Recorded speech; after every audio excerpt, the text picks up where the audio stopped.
If one were to give a clickbait title to this podcast, it would be Chinese Orphan Tricked by Arab Sorcerer.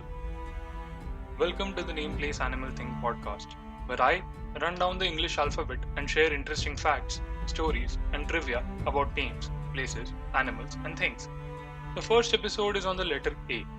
We'll go to the beginning of Romanticism in the first half and then move further east for the place and animal.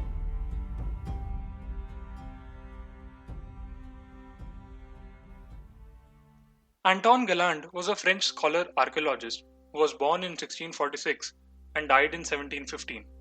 He was most famous for his translation of a compilation of Arabic texts, which he called Les Mille et un Nuits, pardon my French, published in 12 or 14 volumes, which shaped subsequent European literature and European views on the Arabic world.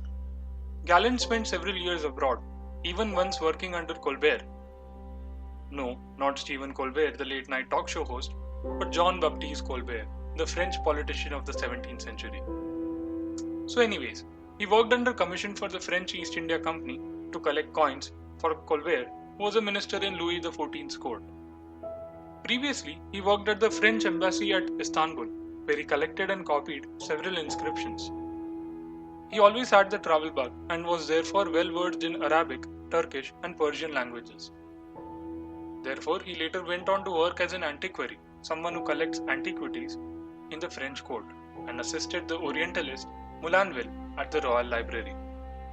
Now, Moulinville spent almost all of his entire 70-year life in completing the Bibliothèque Orientale ou Dictionnaire universel contenant tout ce que regarde les connaissances des pupilles de l'Orient. No, that's not the Spanish rap from the NBC sitcom Community, but is in fact the French title for a very important contribution to European knowledge about the Middle East. Its English title is easier for me to read, the Oriental Library or Universal Dictionary containing everything related to the knowledge of the peoples of the East. After Moulinville had passed away, Galland continued with the Oriental Library and finished it in 1697.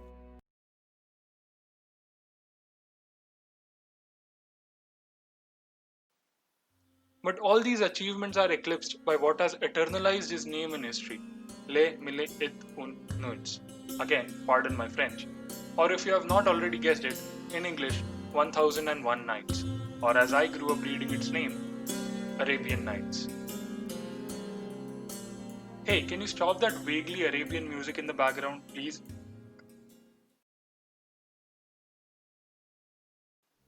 The Arabian Nights were originally compiled sometime between the 8th and 14th century, a period known as the Islamic Golden Age. The frame story, or the overarching story, concerns with Shahryar, a Sasanian king ruling over India and China who thinks all women are adulterers and therefore kills all women the night after he marries them. The Wazir, who was tasked to find the virgins for the king, eventually runs out of women. So, Scheherazade, the Wazir's daughter, offers herself as the bride.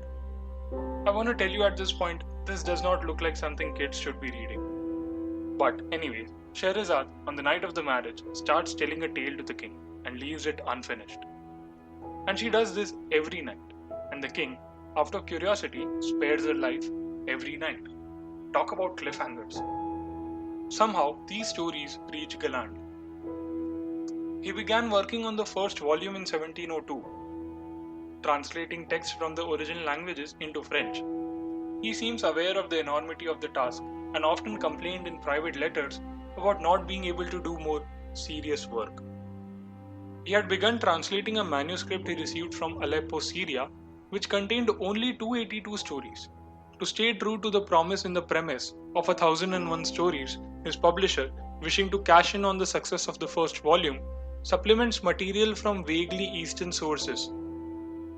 Then, in 1709, he meets the Maronite Christian Syrian Hannah Diab.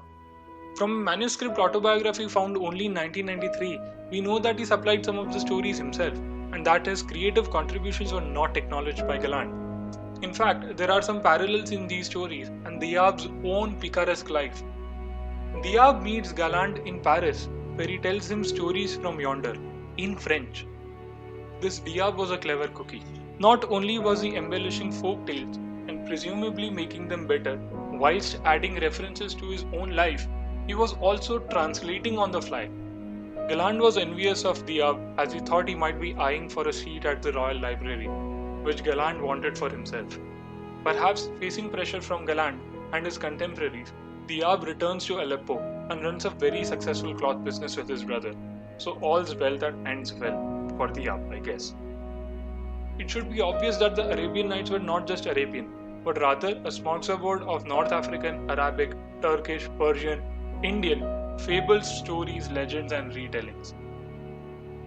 Aladdin's story is perhaps the most famous, at least one that I have the most personal connection with. I fondly remember playing a Aladdin video game for hours and hours with my childhood best friend. I was not very good. In Galland's translations and in the oldest English translation available, Aladdin lives in, quote, a city of the cities in China. Even Victorian era illustrations show the locale and people as Chinese. Aladdin, a young man, is tricked by an Arabic sorcerer to retrieve a magical lamp. Somehow, Aladdin manages to get the lamp and defeat the sorcerer and gets hold of the large genie that resides in the lamp and a lesser genie that resides in a magical ring. Yes, there are two genies. Your childhood is a lie.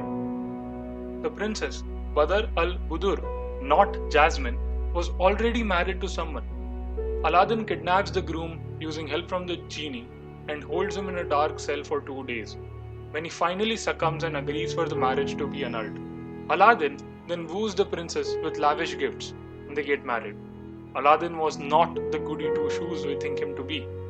Oh yeah, by the way, the thing about there being only 3 wishes? Totally made up. Galland's role in shaping European-Arabic interactions and the building of the Orient in Western imaginations as a magical land can be discussed at length. He was, after all, an Orientalist, a term that has now come to carry negative connotations. But now is not the time, nor am I the appropriate conduit for these discussions. Catch you on the flip side after this short break. Aladdin often features on the hugely popular Japanese arcade game Pachinko, which takes us to Japan. Wow, that's a very awkward segue. You would hope I would put in more effort in the first episode. But I want to talk about the very famous Akita dogs. Akita dogs are a kind of Spitz from the mountainous Akita prefecture in Japan. They are rather high maintenance and therefore almost died out during the World War II because of lack of nutritious food. Many were even killed for sustenance. These dogs were saved by either crossing them with German shepherds or letting them loose in their native mountains.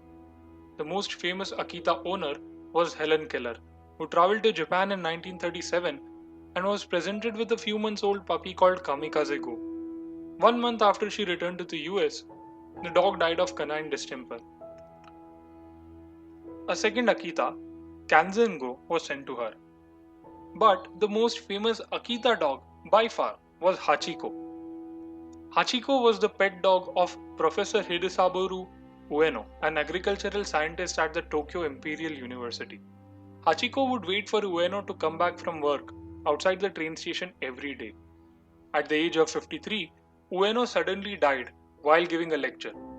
Hachiko would appear at its regular spot at the appropriate time, waiting for Ueno to come back for 9 years, 9 months, and 15 days until he died at the age of 12 in 1935. Hachiko became a national symbol of loyalty and faithfulness, particularly in the context of the Japanese monarchy.